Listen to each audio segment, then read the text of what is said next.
As you can see, I have begun part 3 by adding oil to the leather. I like to call this giving the leather a drink, as basically I'm adding a much needed nourishment to the leather.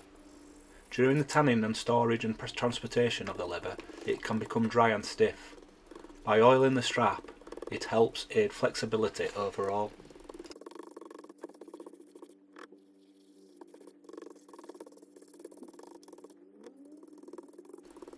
I use a standard everyday paintbrush and neat's foot oil.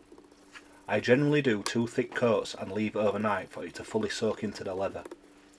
The oil also gives the strap a little bit more weight, which helps flexibility further.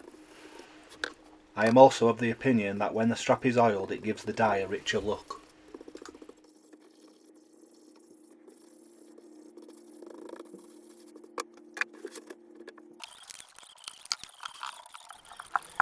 The next stage is to colour the strap. There are many supplies of dye and leather paint, and I use Fiebling's dye as I think it provides the deep and shiny look once dry. For this type of dye, I don't use anything over-engineered. I simply use a glass dish and a paintbrush. I work from left to right, trying to give the leather an even coat of dye as I go. I generally do 2 to 3 coats of dye on every strap, covering the entire face of the leather and the edges that will marry up with the leather backing.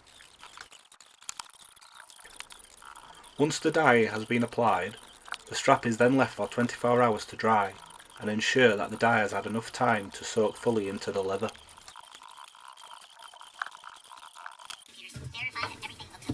Once the dye has fully dried, I then give the strap a buff. As you can see in the video, after only a few strokes with the tool, you can see that the leather that has been touched is instantly much shinier than the untouched areas to the right.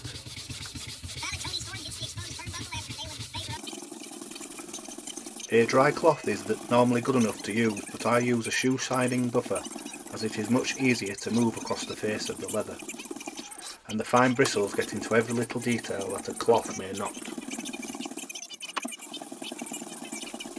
The end result of buffing over the dyed leather is a super sparkly black and even finish, and this is before any finishing products have been applied.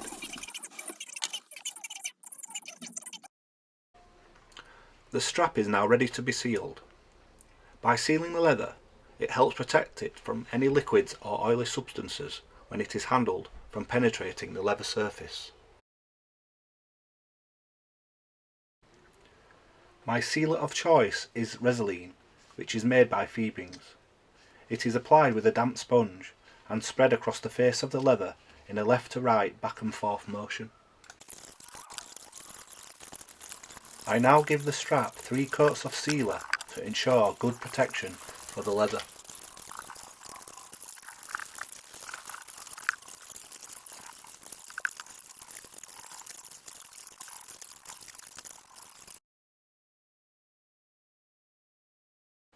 As you can see in the video, now that the sealer has been applied, the leather now has an even shinier finish and makes the strap even more special.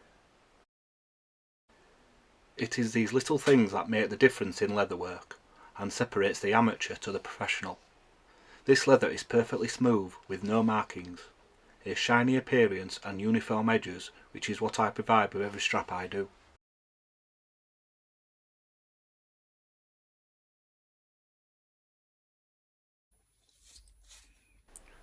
Now the colouring and sealing work has been completed, it is now time to move on to assembling the belt. The first process is the installation of the male snaps.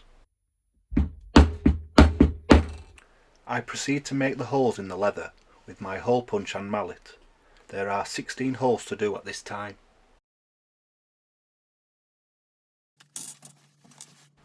Once the holes are made, I now install 16 male snaps. Once the snaps are in place, I gently push down on the face of the leather to ensure that the snaps are in the right position. I now complete the installation of 16 male snaps. I use a snap setting tool. This makes lives much easier and speeds up the whole process of belt making.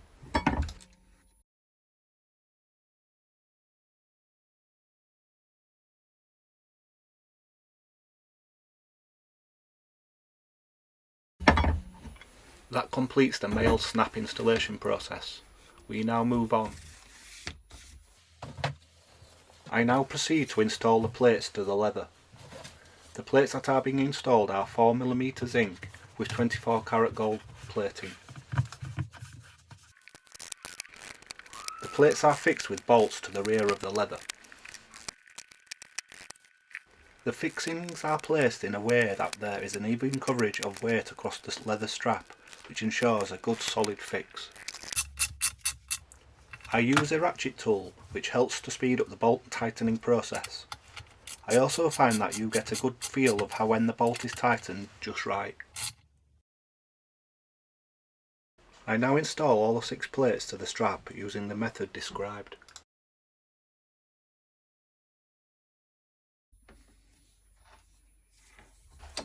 Now the plates are all secured. Sometimes, depending on the thickness of the leather used, there may be excess metal protruding past the tightened bolt. This must be removed, as leaving the exposed metal would leave an unsightly finish once the leather backing has been applied. I remove the excess metal with a grinding tool that cuts away the protruding metal. This tool can also be used to smooth the metal, which will give a better finish once the leather backing is applied. This whole grinding process is now repeated across the whole belt. Every fixing bolt is smoothed off to the same depth. The grinding process is complete, but that process leaves lots of metal dust particles.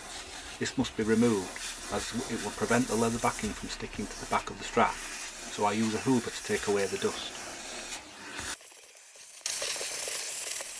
It is now time to install the leather backing. Away from screen, I cut a piece of real leather backing from a hide. The leather is generally 1mm to 1.2mm thick. I use a high-tack leather glue and I apply it with a rubber-ended spatula tool, which is normally used in cake making. Other forms of glue spreaders are glue brushes, but I always found myself spending more time cleaning up the brush than it took to glue the leather to the back. I apply glue to the rear of the strap and then to the rear of the leather backing. This ensures a good bond between both pieces of the leather. Once the 2 pieces of glued leather touch, I rub over the leather backing and apply generous pressure to make sure that the bond is perfect. This whole process is now repeated across the whole strap until both pieces of leather are glued together. Once that is complete, I go over the whole strap to make sure that the 2 pieces are bonded 100%. I leave the glue to dry for 24 hours. Once it has dried, it is now time to cut off the excess backing. I use a craft knife with a special hooked blade. I run the blade along the side of the leather strap. The blade is very sharp and cuts through the thin backing leather like butter. I repeat the whole process of running the sharp blade along the circumference of the leather until it has all been removed.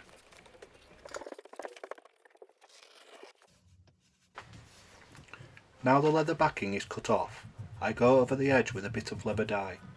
I do this so that the backing edge is the same colour as the front of the leather.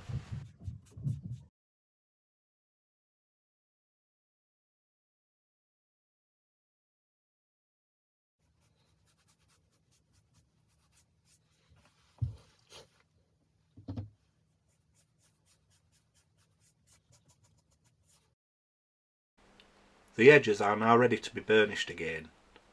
Burnishing the 2 pieces of leather together will leave a smooth and sealed edge. I use a Dremel with a burnishing attachment and some burnishing cream. This helps to smooth the edges, and when done right, it will leave a seamless edge.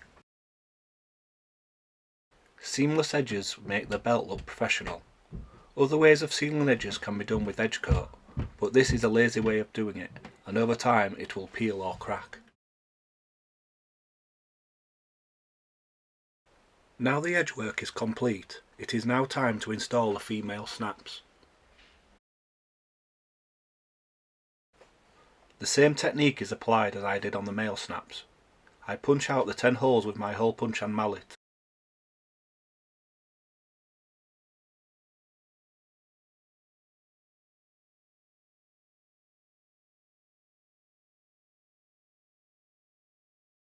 Once the holes are made, I pre-install the female snaps by hand.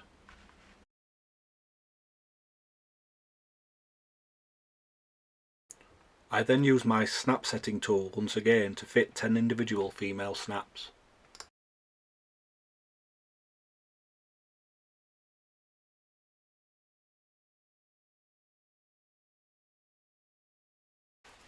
Here you see the final stage and completion of the female snap installation.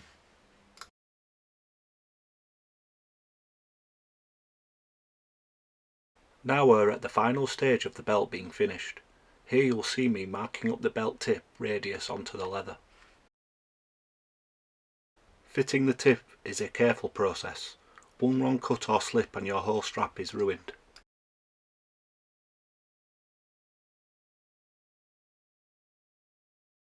You can see when I was aligning the tip, it has left 2 round indentations on the leather. These marks are where the tip secures to the belt. The holes are made with my hole punch and mallet again. Once the holes are made, I check the tip fits correctly.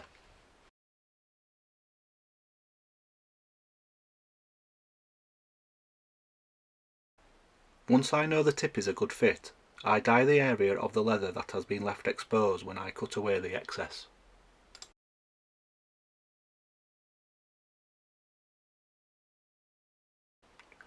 The tip is then installed and the belt is complete.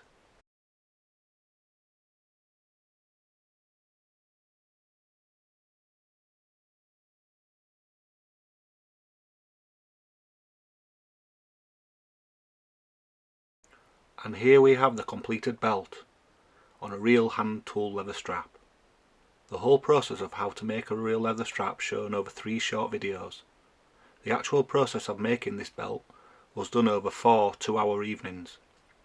As you can see, we have beautifully cut leather, perfectly beveled edges, shiny leather that shows every hand carved detail, and not to mention the seamless sides where the 2 pieces of leather meet. If you want top quality straps for your belts, then please get in touch on my various social media platforms. Prices start from £250 or $300 with low cost shipping to anywhere in the world. I will be doing a full review of this belt on the channel in the near future. Please like and subscribe for more videos that will be coming very soon.